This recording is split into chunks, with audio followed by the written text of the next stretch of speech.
Why Raq hid her pregnancy?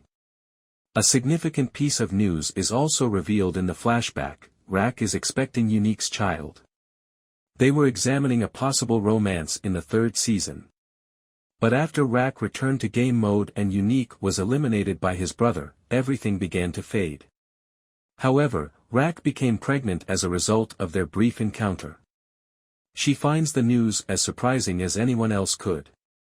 She therefore keeps it a secret from those closest to her and does what she does best. Rather, she goes to the nearby hospital to perform an abortion on the unborn child. Raq is asked by the doctor why she wants to get rid of the baby. She says that she doesn't have time for another child because of all that's going on in her life. Parenting Kanan, who already despises her and is estranged from her, is difficult enough. Her reports inform the hospital staff that the unborn child's father recently departed away. As she prepares for her abortion, the doctor chooses to arrange for her to see a therapist in order to work out her emotions. Jukebox takes Raq home after the procedure. Oddly, Raq chooses to tell Jukebox about the abortion of the baby. As a result, only the girl is aware of Raq's child and the identity of the father. She anticipates that Jukebox will be shocked by the news, but the girl is too shocked to even react. Raq advises her to keep it a secret from the rest of the family, which is just another lie to add to the growing number of lies that are spreading throughout Kanan's circle, but this time, even he finds out about a terrible secret. In the first episode, Unique enters the warehouse where Raq and Kanan murdered Ronnie and Howard at the conclusion of Season 3. The show then jumps ahead 3 months to show us how Unique survived being killed by his sibling. Following the assault, Unique makes his way to safety by climbing up, and he ultimately locates a pay phone where he calls for assistance. Early Tyler answers the phone. After coming to Unique's aid, Tyler takes him to a nearby veterinary facility. While attempting to stabilize him for the time being, the doctor informs Tyler that Unique must be monitored constantly for the next 6 months in order to fully heal. Even though Tyler wants his money to save Unique, he understands that it is more crucial to keep Unique alive because the money can be obtained later. Following that, Tyler offers Unique a safe haven where he spends his days recovering. His caregiver is still tending to his wounds and providing him with food in the meanwhile. A few days later, the doctor shows up and informs Tyler that Unique was fortunate to be alive in the first place, but that he still needs to be admitted to the hospital due to the severity of his injuries. He only needed a few tidbits of knowledge about Raq and Kanan to launch a full-scale retaliation campaign. And isn't it fascinating how simple it is to hear something and then draw every inference in the book to support the story you need to keep your rapacious rage going?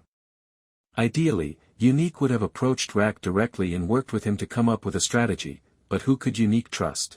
Why would he believe that his unexpected return would be welcomed by anyone who had something for themselves now that he was no longer involved, when his own brother wanted him dead?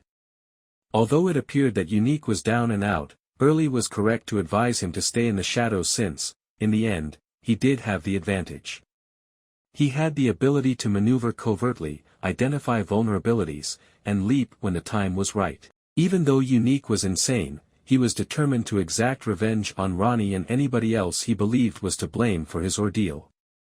Unfortunately, as soon as he began to hear about their movements, Raq and Kanan fell into that trap.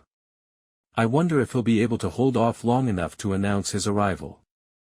Raq will undoubtedly be shocked to learn that Unique is not only back, but also back as a rival, especially in light of what transpired during this hour.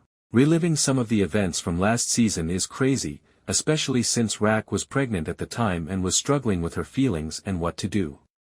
It was devastating to hear her disclose to the nurse that she had previously had an abortion.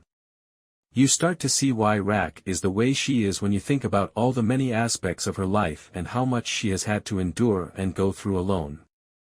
However, Raq has done some bad things, so even knowing all of that doesn't justify her behavior. Raq deprives the people she loves of a great deal of their agency while doing what she must to survive and keep them safe.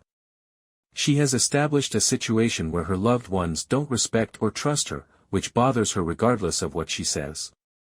Even if it was true, Kanan probably saw her assurance that she would always love him as just another attempt to control him because he had been unable to trust her for so long because of her behavior.